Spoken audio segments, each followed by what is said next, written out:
రాజు మాట విని బయలుదేరి పోచుండగా ఇదిగో తూర్పు దేశమున వారు చూసిన నక్షత్రము ఆ శిశువు ఉండిన చోటికి మీదుగా వచ్చి నిలిచే వరకు వారికి ముందుగా నడిచెను. తర్వాత 10-11 వారు ఆ నక్షత్రమును చూచి అత్యానందభరితులై ఇంటిలోనికి వచ్చి తల్లి అయిన మరియను ఆ శిశువును చూచి సాగిలపడి ఆయనను పూజించాలి. సాగిలపడి ఆయనను పూజించి. ఎవరి వీరు?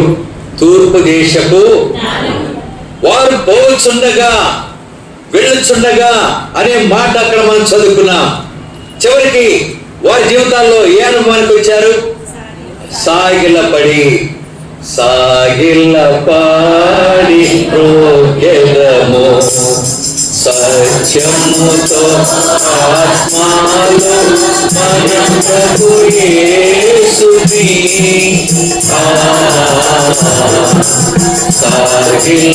సాగిలపడి ప్రోగెదము. కనుక మన ప్రభు దగ్గర వారు యేసు ప్రభు చిన్న వయసులో ఉన్నప్పుడు తూర్పు దేశపు జ్ఞానులు యేసు ప్రభువును చూచి అత్యానంద భరితులై మరి యేసు ప్రభువుకు సాగిలపడి ఆయన్ని పూజించి ఆరాధించి అనే అనుభవం వారు కలిగిన వారు ఉంటున్నారు. వారు వెళ్ళుచుండగా పోచుండగా అనే అనుభవంలో వారు ఆరాధికులుగా చేయబడిన వారు ఉంటున్నారు. ఇది చాలా అవసరం. దేవుని మందిరంలో ఆరాధించే రోజు ఏ రోజు? మనం ఏ రోజు ఆరాధిస్తాం? మనం ఆదివారం. ఆదివారం ఏ రోజు? అది చాలా మంది ఆరాధనలు నేను గమనించాను. ప్రభువా, గడిచిన విశ్రాంతి దినం నుండి ఈ విశ్రాంతి దినం వరకు మమ్మల్ని కాపాడి నిన్ను ఆరాధించడానికి మమ్మల్ని తీసుకొచ్చావంటారు. అది విశ్రాంతి దినం కాదు. ఆదివారం విశ్రాంతి దినం కాదు అంటే నిజమే, మీరు అన్నది వాస్తవమే. కనుక లోకరీతిగా మనకు ఆ రోజు ఏ రోజు? అది రెస్ట్ రోజు, సెలవు రోజు. అందుకనే ఆ రోజే పెట్టుకుంటాం పనులన్నీ. కనుక వారం అంతానేమో బిజీ, పనులు, ఆఫీసులు, ఉద్యోగాలు, తర్వాత బిజీ లైఫ్ అయిపోతుంది. కనీసం ఆదివారం అన్నా కనుక ఏ రోజు అయిపోయింది? అది మనకి విశ్రాంతి రోజు అయిపోయింది. విశ్రాంతి రోజు రాత్రి, శనివారం రాత్రి అత్తగారులు 2 బకెట్లు నానేస్తారు బట్టలు చక్కగా. ప్రొద్దున్నే అయ్యగారు చేపలు, ఆ రోజే చేపలు తీసుకొస్తారు. ఆ రోజు చేపలు తీసుకొచ్చి అక్కగారేమో పండగేసి రుద్దుతూ ఉంటారు. తర్వాత పొయ్యిలు పెట్టి పొయ్యిలు పెట్టి కూర వండుతారు. ఆరాధన 10 గంటలకి. కొన్ని కాలం అంతా అయిపోద్ది. ఎన్ని గంటలు చేరుకుంటారు? మళ్ళా భోజనం చేసుకొని చక్కగా 12-12:30కో ఎప్పుడో చేరుకుంటారు ఆరాధన. కనుక ఏ దినం అది? ఆ రోజు విశ్రాంతి దినం. లేచేది కూడా లేటుగా లేస్తారు. మిగతా రోజుల్లోనేమో మరి హడావుడికి వెళ్ళిపోవాలా డ్యూటీ పనులకి. ఆ రోజు లేటుగా లేస్తారు. కనుక ప్రియులారా, అది విశ్రాంతి దినము కాదు. ఏ దినం అది? ఆదివారము ఆరాధన దినము. పెందల కడ ఎవరు లేచారు? పెందలకు ఆదివారం పెందల కడ లేచి సమాధి వద్దకు వచ్చిన స్త్రీ ఎవరు? ఏ మరియా? మగ్దలేని ఆమె. కొంతమంది స్త్రీలు పెందల కడ అనే అనుభవం వారు కలిగిన వారు ఉన్నారు. ఆరాధన దినము, ప్రభు పునరుద్ధరణై తిరిగి లేచిన దినము, ఆరాధించే దినం. చెప్పటానికేమో 10 గంటలకు ఆరాధన, 1 గంటకు 12:30కు వచ్చి మీరు ఎక్కడికి వెళ్తున్నారంటే మేము ఆరాధనకి వెళ్తున్నాం అంటున్నారు. ఆరాధన అప్పుడు ఉంటుందా? పొద్దున్న 10:10 కల్లా ఆరాధన అయిపోద్ది. ఆరాధన చేసేస్తారు. ఇక తర్వాత బల్లకి సమీపిస్తుంటారు. అప్పుడు చేరుకుంటారు. ప్రియులారా, కనుక మన జీవితాలలో నిర్లక్ష్య భావం ఏర్పడిందిగా ఉంటున్నాం. ఆరాధన దినమున కనుక పెందల కాడ ఆరాధన ప్రారంభించకముందే ఆరాధనకు వచ్చి దేవుని వాక్యం విని ఆరాధించే ధన్యత మనము కలిగి ఉండాలి. దేవుని ఆరాధించుట, దేవుని స్తుతించుట అనేది చాలా అవసరం. ఒక భక్తుడు అన్నాడు, భూలోకంలో దేవుని స్తుతించకపోతే పైన కూడా స్తుతించే అవకాశం నీకు ఉండకపోవచ్చు అన్నాడు. కనుక మనం ఏం చేయాలి? ఎల్లప్పుడూ దేవుణ్ణి ఆరాధించాలి, స్తుతించాలి.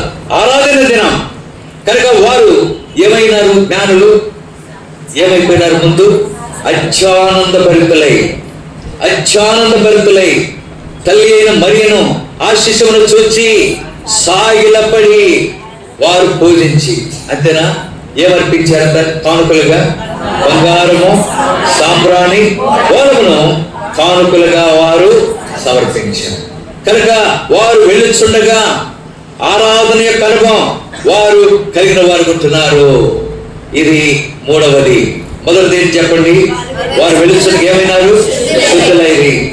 రెండవది, వారు వెళ్ళుచుండగా ఏం తీసుకున్నాడు? నపుంసకుడు బాప్తిసం తీసుకున్నాడు. మూడవది, జ్ఞానులు వారు పోచుండగా ఏ అనుభవానికి వచ్చారు? ఆరాధన, దేవుని గర్పరచుట, స్తుతించుట అనే అనుభవానికి వారు తీసుకురాబడిన వారు ఉంటున్నారు. ఇది మూడవ అనుభవం. తర్వాత చూడండి, లూకా సువార్త 4వది. లూకా సువార్త 9వ అధ్యాయం. లూకా సువార్త 9వ అధ్యాయం 57-59 వచనాలు. 61 కొత్త నిబంధనలు పేజీ నంబర్ 61, 57 వచనం.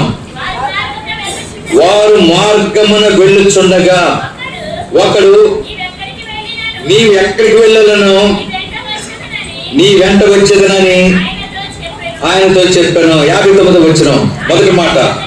ఆయన మరి ఒకరితో చాలు, నా వెంట రమ్మని చెప్పారు.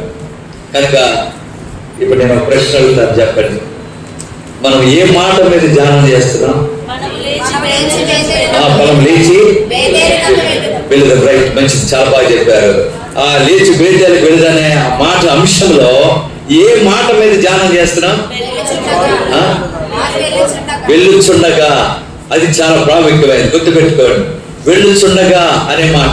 ఇక్కడ కూడా 57వ వచనంలో వారు మార్గమున వెళ్ళుచుండగా ఒకడు అన్నాడు ప్రభుతో, ప్రభువా నీవెక్కడికి వెళ్ళినా నీ వెంట నేను వస్తాను. తర్వాత 59వ వచనంలో యేసు ప్రభు వారి ఒక మాట అన్నాడు. ఏమని? ఆయన మరి ఒకరితో నా వెంట రమ్మని చెప్పాడు. అంటే ఇప్పుడు దీన్ని బట్టి ప్రభువుతో రమ్మన్నప్పుడు ప్రభువుతో ఏం ఏర్పడుతుంది? ఆయనతో వెళ్ళే వాళ్ళకి ప్రభువుతో సహవాసము ఏర్పడేదిగా ఉంటుంది. వారు వెళ్ళుచుండగా ప్రభువుతో సహవాసము కలిగిందిగా ఉంటుంది. కనుక ప్రభువుతో సంబంధం, ప్రభువుతో సహవాసం. అందువల్లనే ప్రతి ఆదివారము ప్రభువుతో సహవాసము సంబంధం కలిగి ఉండటానికి మందిరంలో, దేవుని మందిరంలో మనకి ఏం అనుగ్రహించబడింది? ప్రభు యొక్క బల్ల.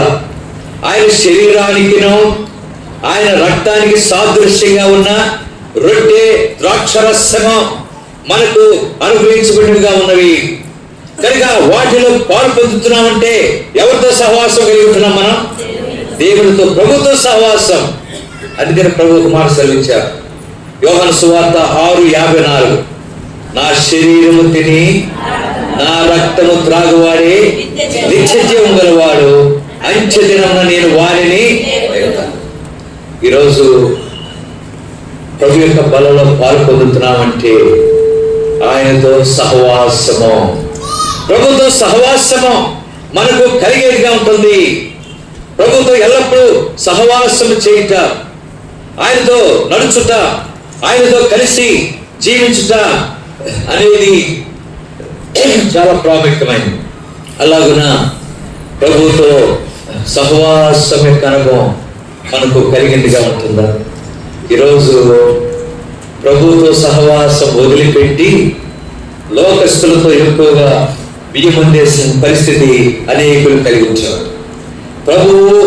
ప్రభు బిడ్డలతో సహవాసం కంటే లోకము, లోకస్తులతో ఎక్కువగా గడిపే పరిస్థితి అనేకులు కలిగి ఉంటున్నారు. మనమేమో చెప్పుకోవటానికి బాగా చెప్పుకుంటాం.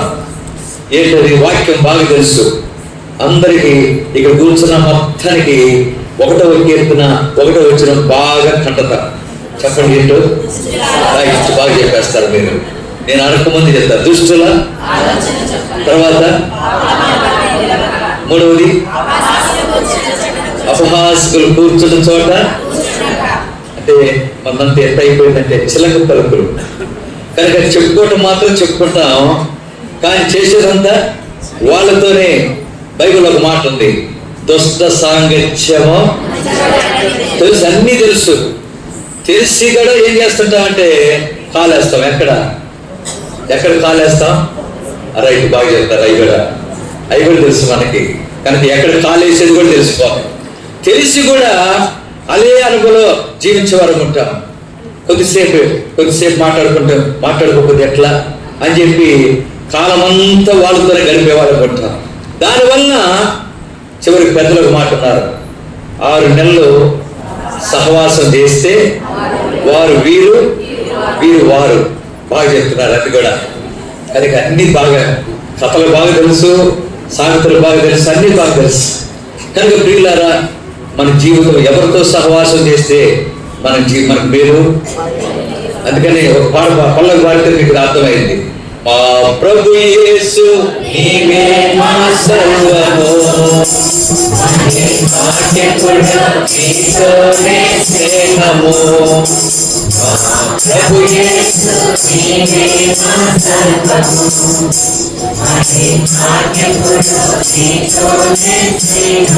కనుక ఎవరితో స్నేహము? నీతోనే, ప్రభుతోనే స్నేహము, ప్రభుతోనే సహవాసము.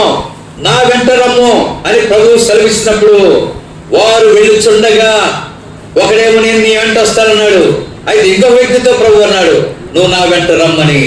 నాతో సహవాసం కలిగి ఉండు, నా బల్ల అనే అనుభవంలో. ఈరోజు ఎంతమందిని ఆదివారం మందిరం నిండిపోద్ది, అన్ని సంఘాలు, మందిరాలు. సరే, ఒక విషయం ఏంటంటే బలలో పాల్పొందే వారి చేతులు ఎంతమంది ఎత్తుతారు? చాలా తక్కువ. కారణం, అనేకులు ప్రభు బలకు దూరంగా ఉంటున్నారు. ఆయనతో సహవాసం చేయలేనటువంటి పరిస్థితి కలిగేదిగా ఉంటుంది. అందుకని ప్రభు ఒక మాట అన్నారు, నాకు వేరుగా ఉండి మీరేమీయో చేయలేరు. ఆయనతో సహవాసం లేకుండా ఆయనకు వేరుగా ఉంటే మనం ఏమీ కూడా చేయలేమో. చాలా నష్టకరమైన పరిస్థితి, ఎండిపోయే పరిస్థితి. ప్రభుతో సహవాసం లేకపోతే మన జీవితాలు పూర్తిగా నాశనం అయిపోయే పరిస్థితి కలిగేదిగా ఉంటుంది. అందువల్లనే ప్రభుతో సహవాసం. వారు వెళుచుండగా ప్రభుతో సహవాసం కలిగి ఉండాలని ప్రభు వారిని వేడుకున్న వాళ్ళు ఉంటున్నాడు. ఇది ఎల్లప్పుడూ మన జీవితాల్లో కలిగి ఉండవలసిన అనుభవం. ప్రభు యొక్క బలలో ప్రతి ఆదివారం పరీక్షించుకొని సరి చేసుకుని ఆయన బలలో పాల్పొందడం ద్వారా మన జీవితాలు ఎంతో ధన్యకరం అవుతాయి. ఇది ఎన్నోది మనం చూసామో, 4వది. కనుక ఆయనతో సహవాసం. 5వదిగా చూడండి, లూకాసు వార్త 19వ అధ్యాయం. లూకాసు వార్త 19వ అధ్యాయం. లూకాసు వార్త 19వ అధ్యాయం. కొత్త నిబంధనలో 72 పేజీ నెంబర్ 72.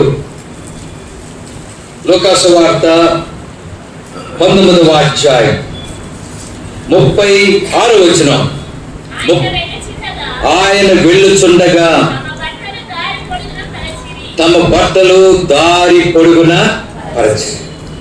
ఆయన వెళ్ళుచుండగా తమ బట్టలు దారి పొడుగున పరచి. ప్రభు ఆయన సిలువ వేయబడక ముందు ఆయన యెరూషలేముకు వెళుతున్నాడు. యెరూషలేముకు వెళుతూ ఆయన ఏం చేశాడు? దేని మీద కూర్చున్నాడు? ప్రభు గాడిద మీద కూర్చున్నాడు.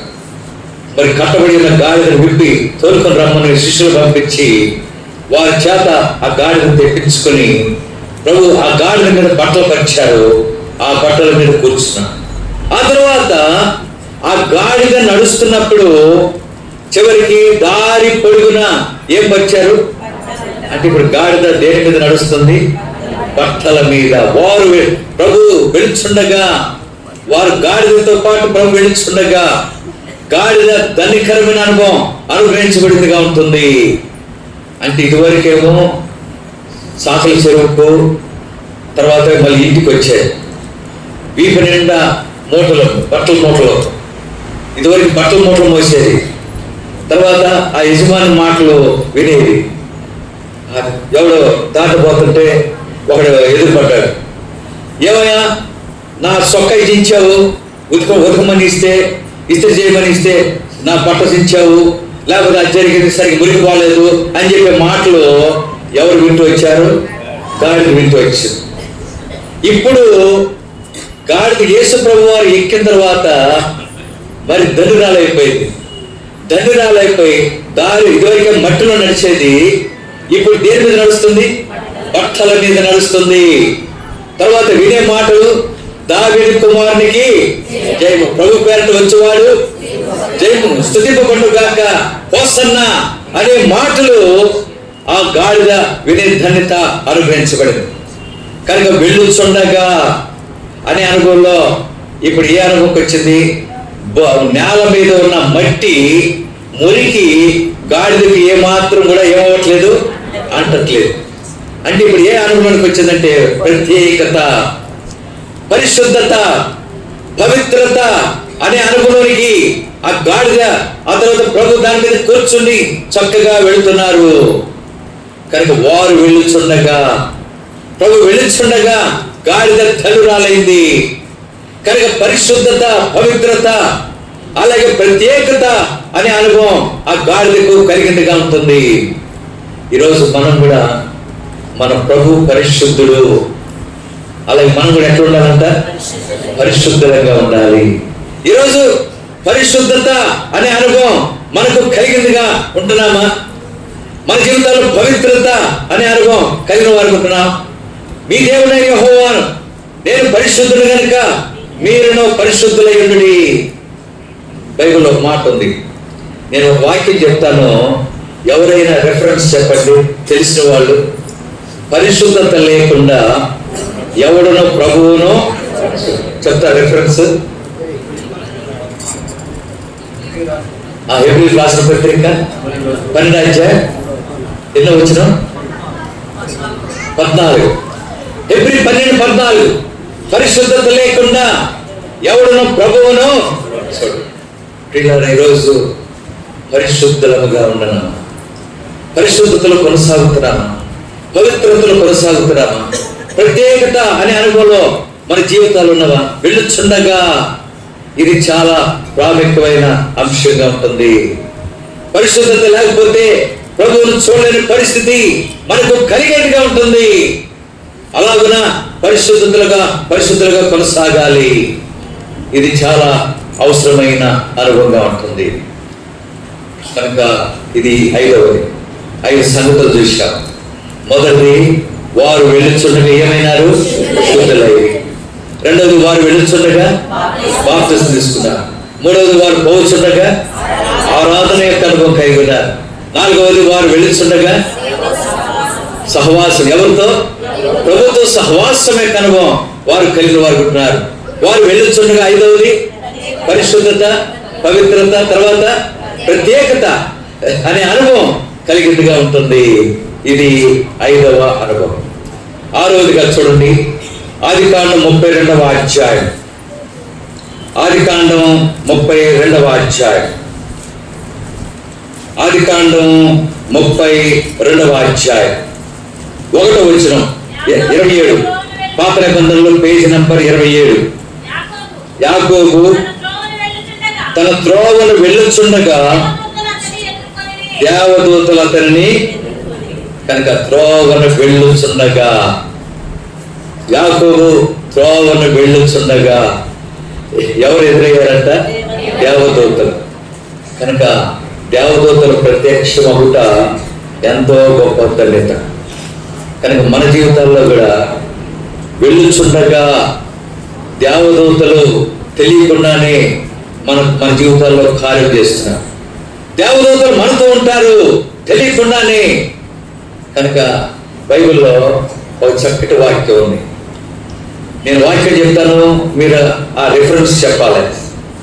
నీ మార్గంలో నిన్ను కాపాడటకు ఆయన నిన్ను గూర్చి తన దూతలకు ఆజ్ఞాపించును. రిఫరెన్స్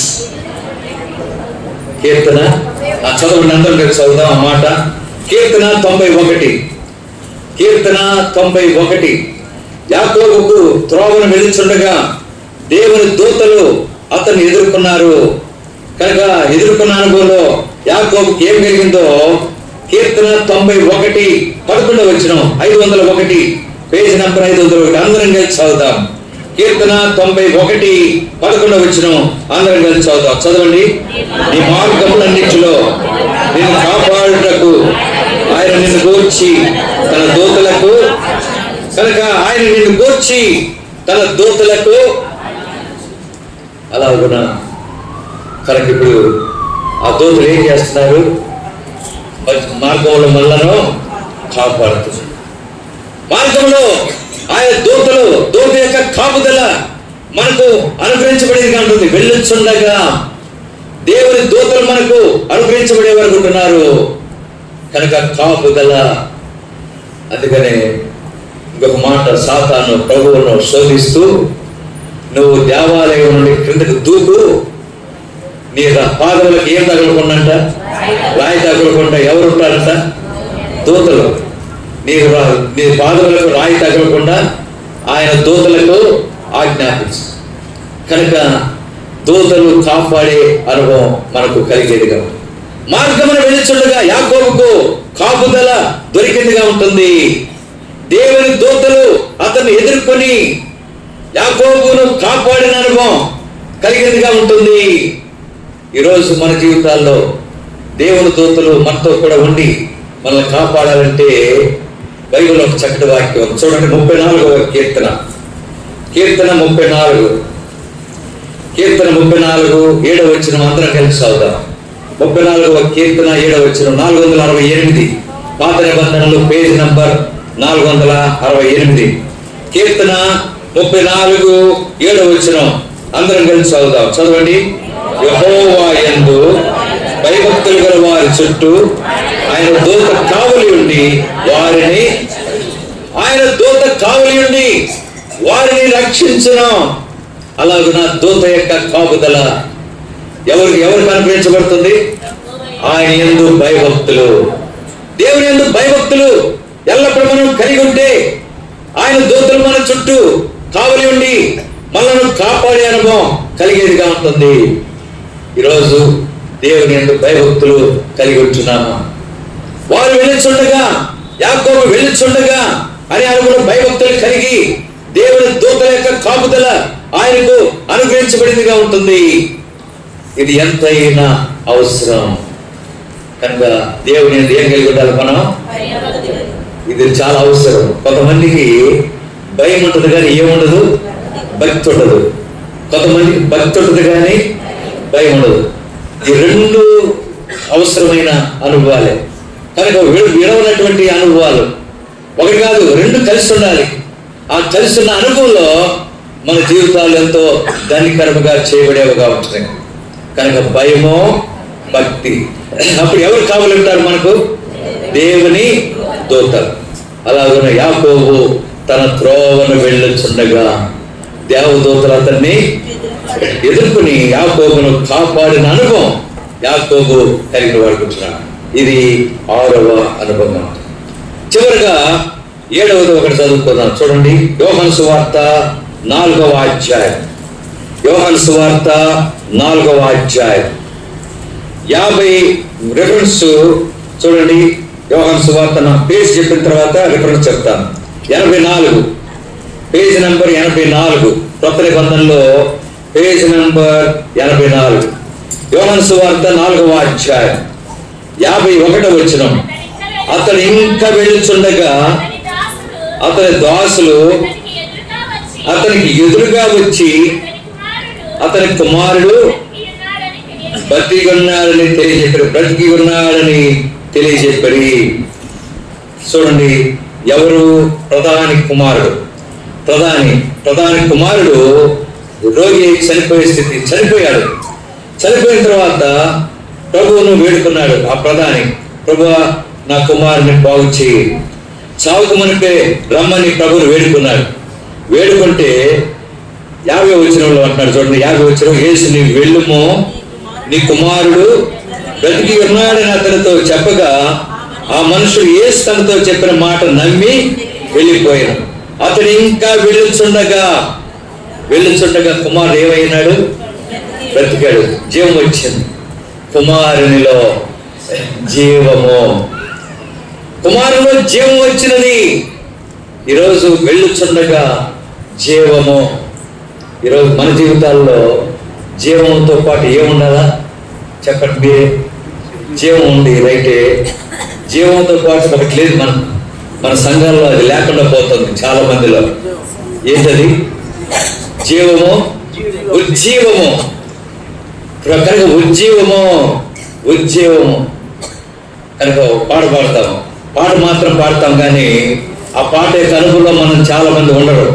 ఓ ప్రభువా జీవము నిమ్ము, ఓ ప్రభువా జీవము నిమ్ము, విరిగిన మనసు నేవేదను, విరిగిన మనసు నేవేదను. ఓ ప్రభువా జీవము నిమ్ము, ఓ ప్రభువా జీవము నిమ్ము. కనుక జీవము కలిగిన దేవుని ప్రజలు ఎల్లప్పుడూ వెళ్ళుచుండగా అనుభవంలో ఉజ్జీవము మనం కలిగిన వారికి ఉండాలి. ఉజ్జీవం. అందుకనే బయట బ్యానర్స్ పెడుతుంటారు, క్రైస్తవ ఉజ్జీవ సభలు, క్రైస్తవ ఉజ్జీవ సభలు.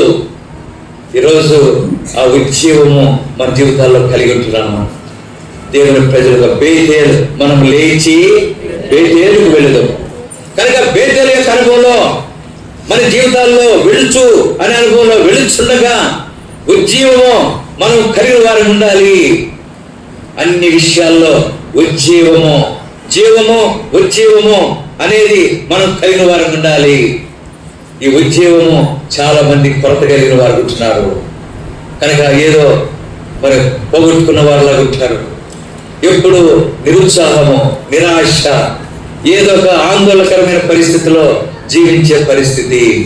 సంతోషముగా ఉజ్జీవముగా ఉండకుండా అనేకులు జీవించే వారు ఉంటున్నారు.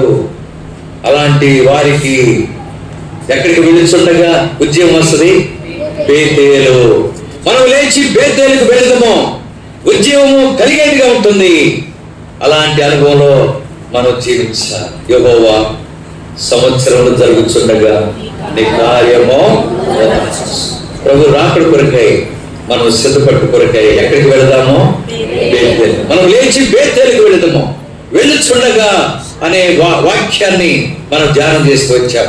మొదటిగా వెళ్ళుచుండగా శుద్ధులైరి, రెండవది వెళ్ళుచుండగా బాప్తిసం తీసుకున్నాడు, మూడవది వెళ్ళుచుండగా ఆరాధన చేశారు, నాలుగవది వెళ్ళుచుండగా ప్రభుతో సహవాసం కలిగి ఉన్నారు, ఐదవది వెళ్ళుచుండగా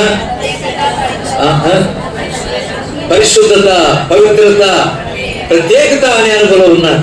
ఆ తర్వాత వెళ్ళుచుండగా దూతల యొక్క కాపుదల మనకు కలిగేదిగా ఉంటుంది.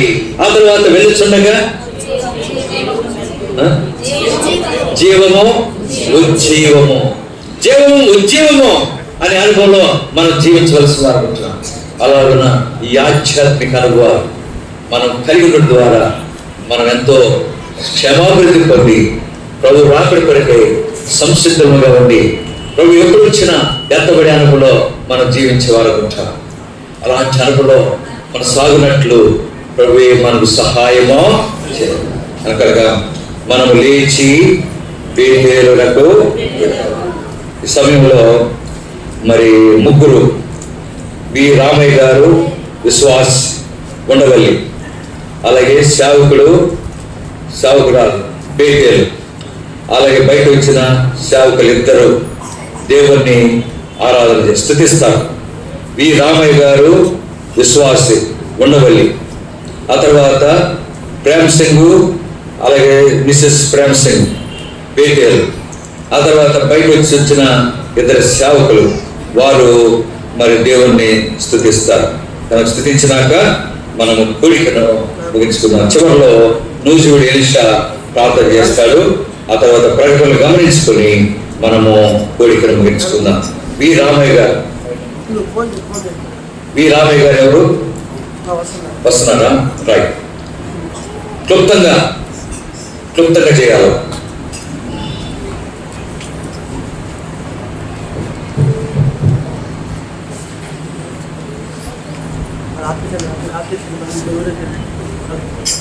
आप